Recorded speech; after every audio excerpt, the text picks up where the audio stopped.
वंदना GS classes के online platform पे आप सभी लोगों का बहुत बहुत स्वागत है। तो इस समय सुबह के 10 बज चुके हैं और आप सभी लोगों के बीच हाजिर है आज का करंट अफेयर्स। तो सबसे पहले आज का जो करंट अफेयर्स है वो फिल्म जगत से है। तो जैसा कि हम जानते हैं कि दिग्गज फिल्म कलाकार जॉनी बख्शी का निधन हो चुका है, तो आइए हम जॉनी बख्शी के बारे में थोड़ा विस्तार पूर्वक जानते हैं। जॉनी एक दिग्गज फिल्म निर्माता और निर्देशक थे जिनका निधन हो चुका है। उन्होंने ज़्यादातर निर्माता के रूप में काम किया बैंक, और उनकी जो फिल्में हैं बैंकिंग फिल्में जैसे मंजिलीन और भी हैं जो 1974 में बनी थी, रावण जो 1984 की फिल्म थी, और फिर तेरी कहानी याद आवे जो 1993 में आई थी। उन्होंने 2 फिल्में डाकू और पुलिस और खुदाई 1994 का निर्देशन भी किया था। तो हम बढ़ते हैं अपने अगले करंट अफेयर्स की तरफ। तो आंध्र सरकार और लिफ खाद्य प्रसंस्करण के लिए समझौते पर हस्ताक्षर हुआ। आंध्र प्रदेश सरकार और लॉरेडेल एग्रो प्रोसेसिंग इंडिया लिमिटेड ने राज्य में खाद्य प्रसंस्करण के लिए दायरे का विस्तार करने के लिए एक समझौते पर हस्ताक्षर किया है। आम, चूना, टमाटर, अंडे, केला, मिर्च और झींगा के उत्पादन में राज्य शीर्ष पर है और देश में मूंगफली, मक्का, धान के उत्पादन में दूसरे स्थान पर है फिलहाल आंध्र प्रदेश। तो बढ़ते हैं हम अपने अगले करंट अफेयर्स की तरफ। तो नेटर मठ केशवानंद भारतीय के स्वामी जी का हो गया है निधन। तो जो हैं एजनेर मठ के प्रमुख दृष्टा केशवानंद भारती का निधन हो गया। वो सर्वोच्च न्यायालय के ऐतिहासिक निर्णय को शुरू करने के लिए प्रसिद्ध थे। संविधान की बुनियादी संरचनाओं को संसद द्वारा संशोधित नहीं किया जा सकता है, ये उनका वक्तव्य था। तो बढ़ते हैं हम अपने अगले करंट अफेयर्स की तरफ। तो साइबर सुरक्षा जागरूकता को चलाने के लिए व्हाट्सएप सीपीए पार्टनर आया है। तो आइए हम जानते हैं इसके बारे में विस्तार पूर्वक थोड़ा। तो फेसबुक के स्वामित्व वाले व्हाट्सएप ने छात्रों के बीच साइबर सुरक्षा के बारे में जागरूकता पैदा करने के लिए साइबर पीस फाउंडेशन के साथ भागीदारी की है। उसके बाद साझेदारों का लक्ष्य इस वर्ष के अंत तक एक पैन इंडिया कार्यक्रम के तहत दिल्ली, मध्य प्रदेश, बिहार, झारखंड और महाराष्ट्र सहित 5 भारतीय राज्यों में लगभग 15,000 छात्रों तक पहुंचाने का है। तो बढ़ते हैं हम अपने अगले करंट अफेयर्स की तरफ। तो वेंकैया नायडू ने of the state of young child in India report जारी की है। तो जानते हैं ये रिपोर्ट क्या है।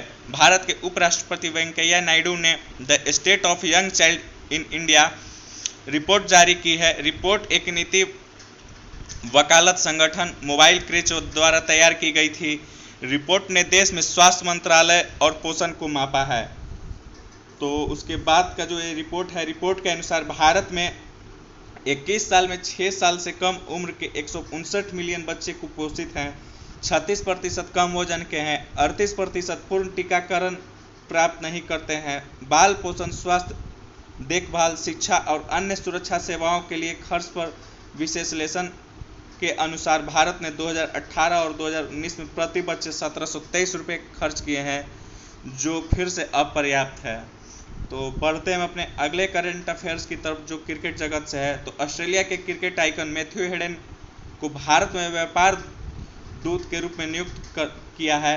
तो ऑस्ट्रेलिया सरकार ने भारत के साथ व्यापार संबंधों को आगे बढ़ाने और मजबूत करने के लिए ऑस्ट्रेलिया के पूर्व क्रिकेटर मैथ्यू हेडन और भारतीय मूल के राजनेता लिसा सिंह को व्यापार दूत नियुक्त किया है। भारत के साथ ऑस्ट्रेलिया की विदेश और आर्थिक नीति के हितों के साथ आगे बढ़ाने में परिषद एक महत्वपूर्ण भूमिका निभाता है।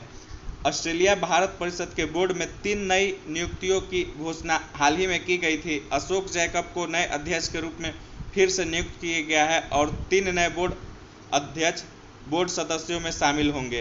तो बढ़ते हैं अपने अगले करंट अफेयर्स की तरफ। तो अंतर्राष्ट्रीय साक्षरता दिवस जो 8 सितंबर को मनाया जाता है, तो थोड़ा इसके बारे में हम जान लेते हैं। अंतर्राष्ट्रीय साक्षरता दिवस प्रत्येक वर्ष 8 सितंबर को विश्व स्तर पर मनाया जाता है।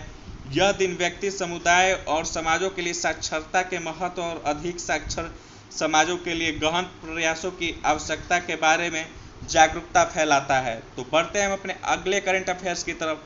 तो सऊदी अरब ने G20 शिक्षा मंत्रियों की बैठक की अध्यक्षता की है।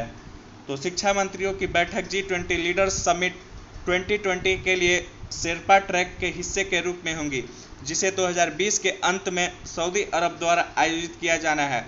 सऊदी अरब प्रेसिडेंसी ने G20 की 2020 की गतिविधियों के लिए निम्नलिखित विषयों का चयन किया है। सरकार सभी के लिए 21वीं सदी के अवसर। इस बैठक की अध्यक्षता सऊदी अरब के शिक्षा मंत्री डॉक्टर अहमद अल असीख ने की, जहां भारत का प्रतिनिधित्व केंद्रीय शिक्षा मंत्री रमेश पोखरियाल ने किया। तो बढ़ते हम अपने अगले करंट अफेयर्स की तरफ। गोल ने मानसिकता स्वास्थ्य पुनर्वास हेल्पलाइन किरण की शुरुआत की। तो जानते हैं ये क्या है। सामाजिक न्याय और अधिकारिता मंत्रालय ने एक टोल फ्री मानसिकता स्वास्थ्य पुनर्वास हेल्पलाइन किरण शुरू की है। हेल्पलाइन को मानसिक बीमारी की बढ़ती घटनाओं को देखते हुए शुरू किया गया है। खासकर कोविड-19 महामारी के मद्देनजर हेल्पलाइन 1800-500-0019 मानसिक बीमारी वाले व्यक्तियों को राहत और सहायता प्रदान करेगी। तो बढ़ते हम अपने अगले करंट अफेयर्स की तरफ। तो DRDO ने हाइपरसोनिक मिसाइलों के लिए स्क्रैमजेट तकनीक का सफलतापूर्वक प्रशिक्षण किया। तो थोड़ा सा इसके बारे में हम विस्तृत जानकारी पा लेते हैं। तो आइए जानते हैं हम इसके बारे में। रक्षा अनुसंधान और विकास संगठन DRDO ने एक हाइपरसोनिक टेक्नोलॉजी डिमॉन्स्ट्रेटर व्हीकल का सफलतापूर्वक परीक्षण किया है, जो ध्वनि की गति से 6 गुना यात्रा करने की क्षमता वाला मानव रहित स्क्रैमजेट वाहन है। परीक्षण उड़ीसा के तट पर टूर व्हीलर द्वीप में doctor APJ Abdul Kalam launch complex से किया गया था। अब भारत संयुक्त राज्य अमेरिका, रूस और चीन के एलिट क्लब में शामिल हो गया है और हाइपरसोनिक टेक्नोलॉजी का सफलतापूर्वक परीक्षण कर रहा है। तो बढ़ते हम अपने अगले करंट अफेयर्स की तरफ। तो ऑस्कर विजेता चेक निर्देशक जीरी मेंजेल का हो गया है निधन। ऑस्कर विजेता चेक फिल्म निर्देशक जीरी मेंजेल का निधन हो चुका है। उनका जन्म 23 फरवरी 1938 को प्राग के चेकोस्लोवाकिया में हुआ था। उनकी पहली feature film closely watched train, जो 1968 में सर्वश्रेष्ठ विदेशी भाषा की फिल्म के लिए अकादमी पुरस्कार, जिसे ऑस्कर पुरस्कार बोला जाता है, वो जीता था। तो आज का करंट अफेयर्स यहीं समाप्त होता है। और ज़्यादा से ज़्यादा आप सभी विद्यार्थी से लाइक, शेयर और कमेंट करें, और जो भी आपके सारे डाउट्स हैं वो पूछें। चलिए, तब तक के लिए बहुत बहुत धन्यवाद आप सभी लोगों का।